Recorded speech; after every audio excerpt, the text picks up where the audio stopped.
모텔 탈출기 1편. 이건 정말 큰일이다. 초등학교 때 엄마가 아끼던 200만원짜리 도자기를 깼을 때보다 더 혼이 날 것 같다.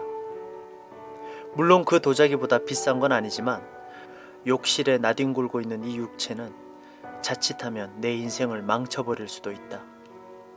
어쩐지 너무 쉽게 모텔까지 데리고 오나 했는데 사람 일이라 세옹지마라고 말도 안 되는 일이 터져버린 것이다. 엄마의 환한 얼굴과 이제 한 달 후면 결혼하게 될 나의 피앙세 정화의 실망한 얼굴이 오버랩 되기 시작한다. 2시간 전 채팅에서 만난 가출소녀와 20만원으로 밤을 같이 보내기로 하고 약속 장소로 갔다. 자동차 히터를 틀어놓고 기다리고 있는데 긴 머리를 찰랑거리며 내 키 정도 돼 보이는 훤칠한 여자애가 나타났다. 여자애는 나이에 어울리지 않게 커다란 링 귀걸이를 하고 있었고 그것이 더욱 그 애를 섹시하게 보이게 했다. 차에 여자애가 타자마자 요즘 성업 중인 신도시 주변의 모텔들을 찾았지만 룸이 없어 한참이나 헤맨 후에 허름한 한 모텔이 보여서 그 모텔 203호로 들어왔다. 그때까지만 해도 좋았다. 먼저 샤워한다며 욕실로 들어간 애가 1시간이 넘어도 나오지 않아서 들어가 봤더니 욕실 바닥에 쓰러져 있는 게 아닌가. 인공호흡도 10분이나 해봤지만 소용이 없었다. 의학도인 내가 봤을 때 완전한 사망이었다. 전혀 가망이 없는. 사인은 후두골 함몰로 인한 뇌진탕으로 보였다. 바닥에 미끄러져 세면대에 부딪힌 것 같았다.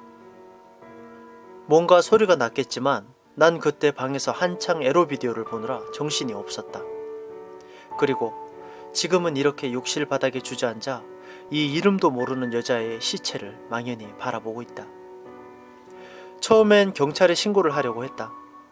하지만 이 애는 미성년자다. 그렇지 않아도 요즘 원조 교제에 대해 말이 많은데 큰 종합병원 원장의 아들인 의대생이 그랬다는 게 언론에라도 나오게 된다면 내 앞날은 끝장이다. 그리고 엄마는 얼마나 화를 낼 것인가. 금이야 오기야 키워놓은 아들이 이런 쓰레기와 밤을 보내려고 했다는 걸 아신다면 생각만 해도 몸서리 쳐진다. 그리고 정화, 우리는 서로 사랑하는 사이다.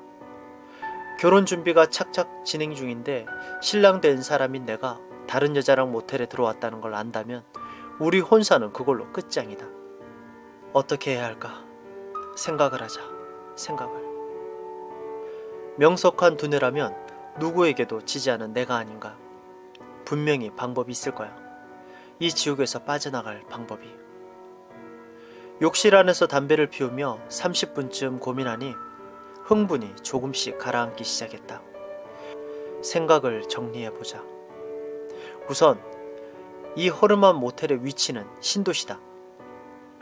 나를 아는 사람은 아무도 없을 것이다. 초저녁이었지만 인적도 드물고 내가 아는 주변 사람들 중에서는 이 근처에 사는 사람이 아무도 없다. 물론 나와 이 여자애가 모텔로 들어서는 걸 본 사람은 있다. 모텔 프런트에 혼자 앉아있던 아르바이트생으로 보이는 빨간 머리의 20대 초반의 청년. 그 녀석도 잠시 동안 나를 본 걸로 내 얼굴을 완전히 기억하지는 못할 것이다. 그래, 달아나자. 이대로 시체를 두고 달아나 버리면 되는 일이다. 시체를 발견한다고 해도 같이 투숙했던 나를 찾을 수 있을까? 잠시 동안 생각한 후 나온 대답은 찾을 수 있다 였다. 나는 프런트에 있는 빨간 머리에게 주차를 맡겼었다. 자동차 키를 건네주는 나에게 녀석은 분명 이렇게 말했다.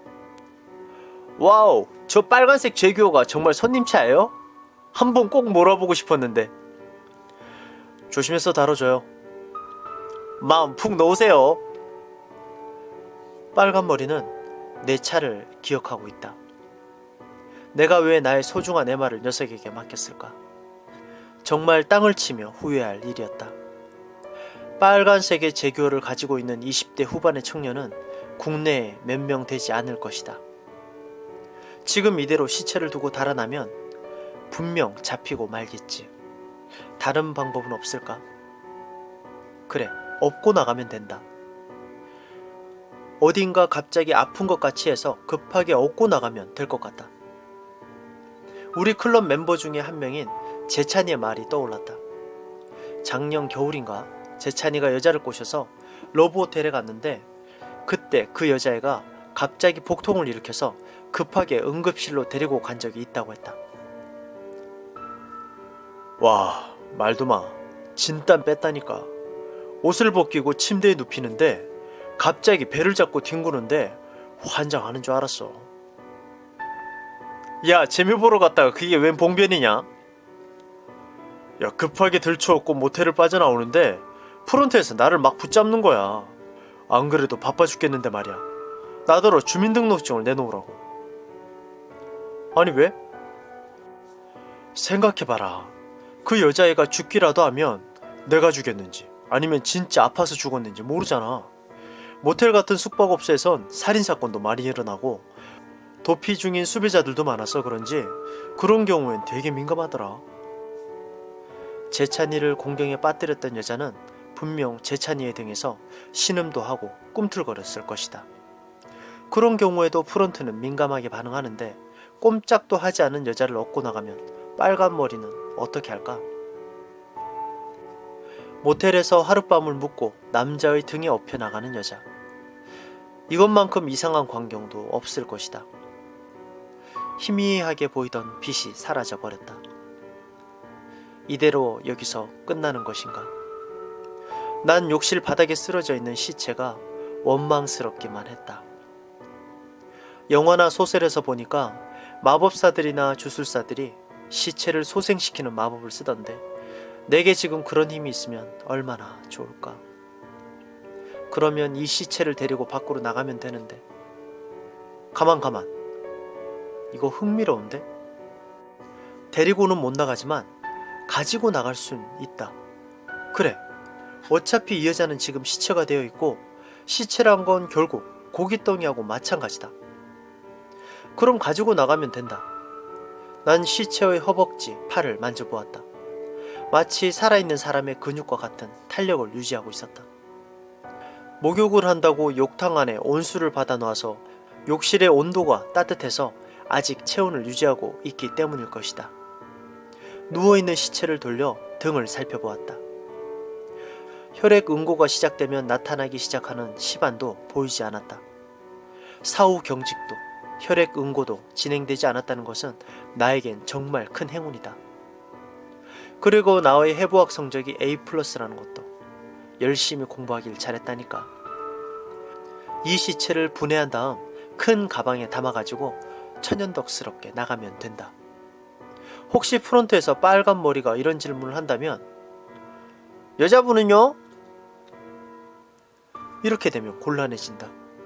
이 모텔의 프론트는 현관의 정면에 위치해 있고 프론트의 눈을 피해 현관으로 나가는 건 불가능했다. 그럼 가지고 나가는 것도 방법이 안 되는 것이다. 그럼 이 큰 키의 시체가 일어나서 성큼성큼 걸어 나가주는 기적이 일어나지 않는 이상 방법이 없는 것이다. 큰 키. 난 거울을 한번 보았다. 충분히 할 수 있을 것 같았다. 그리고 룸으로 들어가 모텔의 뒤쪽으로 나 있는 창문 밖을 내다보았다. 상가들만 좀 있을 뿐 주택은 거의 없었다. 아래를 내려다보았다. 내 예상대로다. 모텔이란 곳은 건물의 디자인에 많은 신경을 쓴다. 이 모텔도 마치 궁전같이 보이게 짓느라 벽돌을 돌출시키게 하는 형식으로 지어져 있었다. 내 머릿속은 퍼즐을 끼워 맞추듯 작전에 필요한 여러 조건들을 검토하고 있었고 결론은 이 시체를 걸어나가게 할 기적을 일으킬 수 있다는 것이었다. 자, 그러자면 일단 수술 도구들이 필요한데 어떤 것들이 필요하지? 톱과 여러 크기의 칼들, 남자용 가방과 여자용 색 몇 개, 그리고 쓰레기 봉지와 청테이프와 모자. 자, 그럼 모텔 탈출 작전을 시작하자. 준비는 끝났다. 상점들이 서서히 문을 닫기 시작하는 시내를 정신없이 돌아다녀 겨우 장만할 수 있었다. 난 정말 천재가 아닐 수 없다. 하지만 이런 기쁨보다도 더 나를 휘감고 있는 건 이대로 달아나고 싶다는 욕망이다. 저 모텔로 다시 돌아가야 한다는 말인가. 약해지는 의지를 붙잡았던 건 해부학 첫 시간 교수님이 해준 이야기였다. 의사는 인간이 아니다. 의사는 강철이다. 그래, 나에게 강철과 같은 의지가 있다. 난 평생 파렴치한이라는 낙인이 찍힌 채 살아야 할 것이다. 고작 이런 일로 핑크빛 미래를 어둡게 할 수는 없다. 난 당당하게 그 모텔 안으로 들어섰다. 프론트 안에 있는 빨간 머리는 나를 바라보았다. 나는 내 한쪽 어깨에 있는 좀 크다 싶은 쌔에 대해 녀석이 어떤 반응을 보일까 사뭇 궁금했다. 이 쌔 안에 여자용 쌔이 들어가 있고 그 안에는 다른 도구들이 들어가 있다. 키를 건네준 녀석은 다시 프론트에 있는 TV로 시선을 돌렸다. 역시 내 예상은 들어맞았다. 내가 왜 이런 걱정을 하느냐 하면 모텔 같은 데서는 손님이 무거운 짐을 가지고 있으면 들어주려고 할 수가 있다. 하지만 빨간 머리는 이 정도 크기의 짐에는 움직이지 않았다. 룸으로 돌아온 나는 바삐 욕실로 들어갔다. 사람이란 참 간사한 생물이다. 욕실에 들어가기 전까지 난 시체가 없었으면 하는 어린아이 같은 상상을 했다. 하지만 시체는 그 모습 그대로 꼼짝도 하지 않은 채 쓰러져 있었다. 그래, 현실을 받아들여야지. 난 작업에 착수했다. 욕실 안에서 작업에 필요 없는 모든 것들을 룸으로 옮겼다. 뭐 비누나 휴지, 샴푸, 타월, 어느 욕실에나 있는 그런 것들을 말이다. 그리고 옷을 모두 벗긴 채 여자애가 하고 있던 브래지어로 시체의 양 발목을 단단히 묶었다. 그리고 시체를 물구나무 세운 뒤 발목에 묶여있는 매듭을 욕실 벽의 옷걸이에 걸었다. 옷걸이의 높이가 낮아서 엉거주춤한 자세가 되었지만 그런대로 만족할 만했다. 서서히 경직되기 시작한 무거운 시체를 거꾸로 세우는 것은 생각보다 힘든 일이었다. 어차피 좀 기다려야 하니까 여유있게 앉아서 담배나 태우자. 담배 2대를 태운 뒤 본격적인 작업에 들어갔다. 우선 온수를 틀었다. 여기에는 많은 의미가 있다. 우선 온도의 문제. 어쨌든 시체가 경직이 되면 작업이 힘들어질 것이다. 두 번째는 소리의 문제. 방음 시설을 의심하는 건 아니지만 지금은 돌다리도 두들겨가며 건너야 할 테니까. 세 번째는 뒤처리의 문제다. 욕실에 수증기가 가득 차 있으면 습도가 높아 피나 물이 튀어도 쉽게 응고가 되지 않을 것이다. 이제 밑준비는 모두 끝났다. 나는 톱을 들었다. 이런 젠장, 이제 와서 손이 떨리다니. 해부학 시간이라고 생각을 하자. 지금은 해부학 시간이다. 하지만 떨림은 좀처럼 멈추려 하지 않았다. 그래, 엄마와 정화를 생각하자. 엄마의 화난 얼굴과 정화의 실망한 얼굴을. 나는 시체의 몸에서 목을 분리하기 시작했다.